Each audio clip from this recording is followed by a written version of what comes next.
Ryerson University Television. Welcome back to the desk. We've got a lot of hockey to cover, and let's start off with the Devils and the Blue Jackets who played earlier this week. Riggi? Let's go to the Prudential Center where the Devils hosted the Blue Jackets earlier this week. Taylor Hall really looking good this year. Taylor Hall here gets the long pass, pushes in, and Sergei Bobrovsky showing how he should be a Vezina candidate. Look at him standing tall against Hall right there with the pad save. Taylor Hall looking really dumbfounded about that. Middle of the first period, Zach Werenski takes a shot off the post, but Boone Jenner cleans up the rebound to make the first tally for the Blue Jackets. Right there, clean open goal. Blue Jackets still in the defensive zone here as Keith Kincaid shows off that he should be the Vezina Trophy candidate, making 3 very good saves here. Watch this. With the back of his leg, kicks it out, preventing a goal right there. Amazing saves. Middle of the second period here with 6:55. Action all tied up. The Blue Jackets with an offensive zone here as Scott Harrington blasts one right past Kincaid to give Columbus the lead once more. Waning moments of the third period, the Devils are on the attack, and they make a frantic shot at the goal. But Sergei Bobrovsky standing tall here. Look at this kick save right there as the Blue Jackets steal a game against the Devils with a final score of 2-1. Now the Devils falling to the Blue Jackets in a close one, and also lost last night to the Wild. Currently sitting 4th in the division that at one time they led. Matt, we'll start with you. How are they going to turn this around? Well, Chris, honestly, I see a lot of similarities between my 14-15 Islanders and these Devils. They're a young squad, and these are just the lulls that they're going to go through. You know, they got about 20 games left in the season. Just finish it strong. At the end of the day, really, they just got to squeeze out 500 hockey, right the ship, get the scoring back up a little bit, kind of right some battles along with the defense. Really, that's all they have to do. We'll take a look at the Metropolitan Division standings. The Devils at one point were in first place, now sitting there at number 4. Washington has taken over the lead with 75 points. Pittsburgh in second, tied with Philadelphia, both with 74 points. And Columbus finishes the final 5 with 65 points. Riggi, what do you see from the Devils? What do they have to do to turn things around? Well, the Devils have had a 4-game winning streak going into that Blue Jackets game, which the Blue Jackets snapped. They played a really good game against the Wild last night, but the Wild are a really strong offensive team.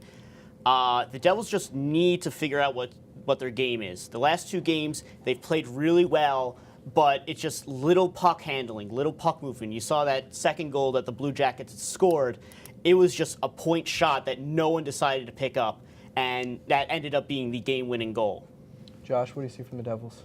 They have to keep getting the puck to Taylor Hall. He's at a 20-point game streak. They need to just communicate better with each other on the ice, and it also has to come with the goaltending. The goaltending needs to step it up a little bit if they want to remain in that first wildcard spot and stay in the playoffs.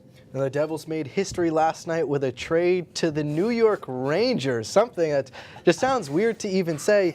The Devils give up prospect Yegor Rykov and a second-round pick, and in exchange they get Michael Grabner from the Rangers. Josh, crazy trade. What does this mean for both teams? I love this trade. Let's just pull it up real quick. I mean, this trade for Ranger fans, I think that everyone should be excited. They got a very good young prospect, a defenseman who was drafted in 2016. They also got a second-round pick. I love it, and I really think, come to surprise to most people, Grabner will re-sign with the Rangers in the offseason. So I'm going to say this. Igor Rykov is probably one of the most fantastic players I think I've seen. He was drafted in 2015, as you said, or 2016. But in his rookie year alone, he won the Gagarin Cup, which is the championship in the KHL. He was the Rookie of the Week for the quarterfinal and the final game. And then for the World Juniors, he won the bronze medal. He had 8 points in the World Juniors tournament. And this is all in just his rookie season. He's an offensive defensive player who looks to add to this defense that the Rangers need. And this 2018 pick is just another pick that the Rangers could use in this really tough, really big draft class. Absolutely. Oh, yeah. Matt? Oh, let the fire sale begin, baby. Rangers are ready to blow it up and start over. But you know what? Good on them. It was a great move for both sides. It's good for Gordon and Shera to kind of sit down and say, you know what? This is the best option for both clubs. Rangers get the second-round pick they want. They have a really top-notch defensive prospect in Rykov. Sorry. But Michael Grabner really reinforces the bottom six. Penalty kill. He's going to be really fast in that line, probably with Zaka and Miles Wood. But it's a really good deal all around, and I think he stays with New Jersey after this year. Hockey and soccer, the land of the tough names to pronounce. Switching over to the Islanders, they battled with the Leaves in a close one. Riggi, take it away. All right, then. We've got the Islanders heading north of the border to Toronto. Middle of the first here, Ryan Pollock, waiting for it. Right there, bar down from the point, sneaks it right in there for the Islanders to take the 1-0 lead. Islanders still on the attack here, as right about there, the backhander by Barzal gets the rebound. 2-0 Islanders in the first still.